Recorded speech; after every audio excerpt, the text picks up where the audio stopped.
Ben Barber of Demos, the left-wing think tank, agrees with that. But economist Russ Roberts says capitalism is only sick or twisted when government gets involved. So what do you mean?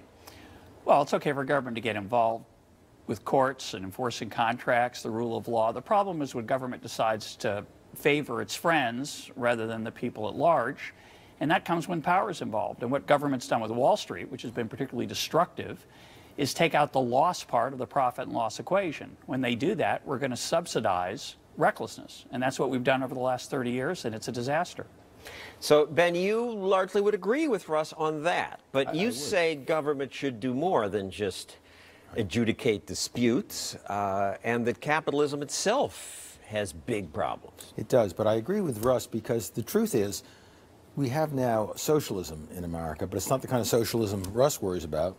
It's this, we socialize risk and we privatize profits. Capitalism is a great system. It's entrepreneurial, it's innovative, it's ingenious, and it's very productive. It does those things very well. Michael Moore says it has no moral core. Wrong. It does things badly, though, too. It doesn't create jobs necessarily. It doesn't distribute its wealth very equitably, even though it makes a lot of wealth for a society.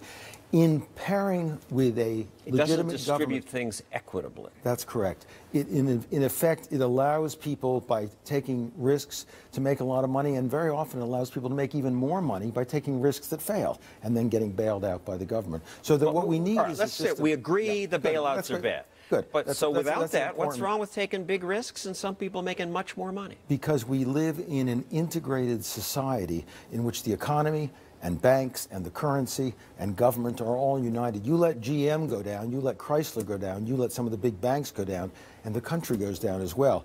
You want them bailed out. You like that kind of crony capitalism. I don't like it at all, but I think we need to find ways to regulate industry so it doesn't run risks that the taxpayer has to pay for. Why don't we try capitalism for everybody? Why do we have to bail out GM? Why do we have to bail out the banks? It would have been great to let them fail. It would have been great for GM. It would have sent a lesson to every corporation that when you make a lousy product and make promises you can't keep, you go out of business, or at least you go bankrupt, you bear a cost. I'm told America would have fallen. All those jobs would have gone away. But well, they wouldn't have gone away. We wouldn't have an American auto business. First of all, if they'd gone bankrupt, the jobs wouldn't have gone away. They would have gotten smaller, which would have been a good thing. Their competitors who had done a better job would have grown. The suppliers everybody worried about would have caused unemployment. They would have sold stuff to the other auto companies now that would have been doing better. Instead, we told people, when you do a lousy job, you can get a do-over. Do-overs, irresponsibility, subsidizing it is the worst thing we can do. It's a disaster, and we've been doing it now for the politically powerful. For the rest of us, the people who aren't politically powerful, we pay the price. That's not capitalism, it's crony capitalism. I would think you progressives would be against these bailouts. We are against them in principle. The reality is, though, we can't simply pretend we're in the 19th century and letting a firm go down is like letting the corner store go down because they're not doing enough business. In that world, someone has to be concerned with the public impact of private institutions. Well, they're getting a bailout. So let's go to the topic of this show, which is evil bankers. And when I went to the Wall Street protests, I got the sense that the protesters there had no clue about what people on Wall Street do or how they might help create wealth. Here's a clip. When was the last time those rich people did a hard day's work? How do they make money? They steal it from the working people. Russ, I think that's sort of a sense of what goes on in Wall Street. What goes on in Wall Street? Well, I think there's two things that go on Wall Street. One of the things they do is good, which is that they take risks and that allows people to innovate. The other thing Wall Street does is it makes bets, often with other people's money, typically borrowed money.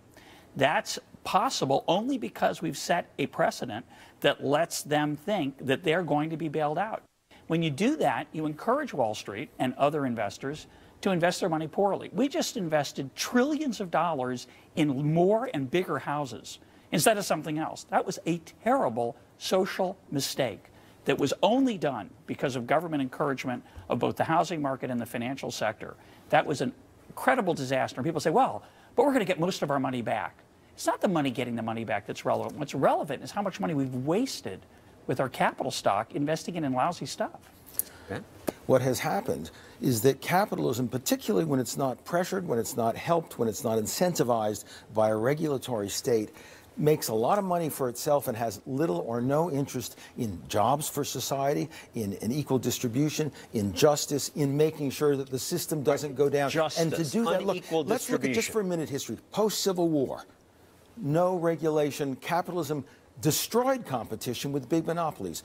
Today, 2008, again, the big banks, Glass-Steagall's gone, no regulation. What's the problem with a fair partnership between democratic institutions and public oversight and private productivity, private risk-taking? We need both. If you get too much state, you get totalitarianism. You get too much market, you get anarchy. The partnership is what has worked. Too much. What's wrong Enough. with that? Take your What's wrong with that? Your first point.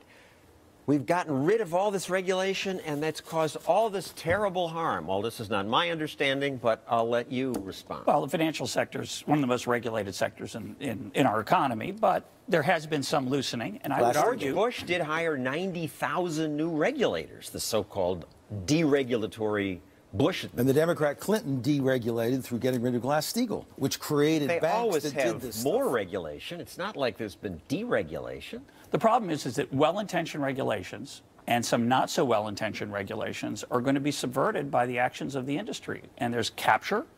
The regulators aren't looking out for the best The industry of the American captures people, the regulators because they're the ones who work with them the most. and they have the most incentive. Why would we want to rely on that mechanism, the regulators' good intentions and ability to monitor an industry, rather than allowing people to lose money? What's a better lesson?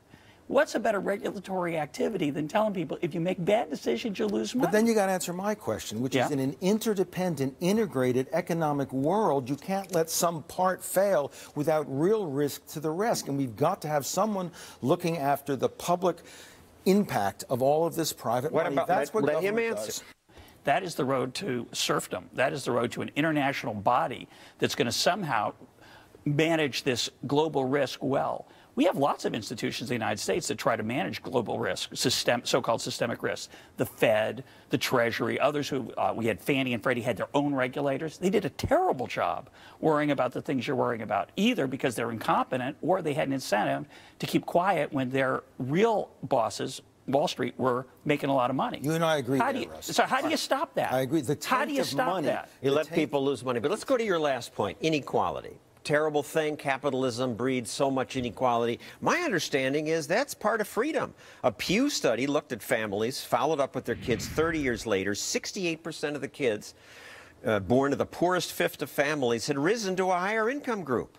Of kids in the richest families, 61% fell out of that group. We're a mobile society. That's down. People have a You're shot. right. We were. Look at the latest statistics on mobility. All those European socialist countries that the Republican candidates get their kicks out of kicking are, in fact, way ahead of us in social mobility. We used to be great that way. We are way down. Is that true? I don't believe it's true. When we compare the median person in 1975 to the median person today, it's not the same person moving through time. When It's we Oprah Winfrey. She when we, was a welfare mom. Now she's a billionaire. or LeBron James, or Sergey Brin, who founded Google. Those people start off poor and they end up rich. And to me, the most That's dramatic... You named three. I'll give you a more dramatic measure. 66%. Well, we're out of time. We can't name all the other ones. 66%. Ben Barber and Russ Roberts next. What if I printed my own currency? I've got some Stossel dollars here. Should this be legal, and might this actually be a good thing? That's next.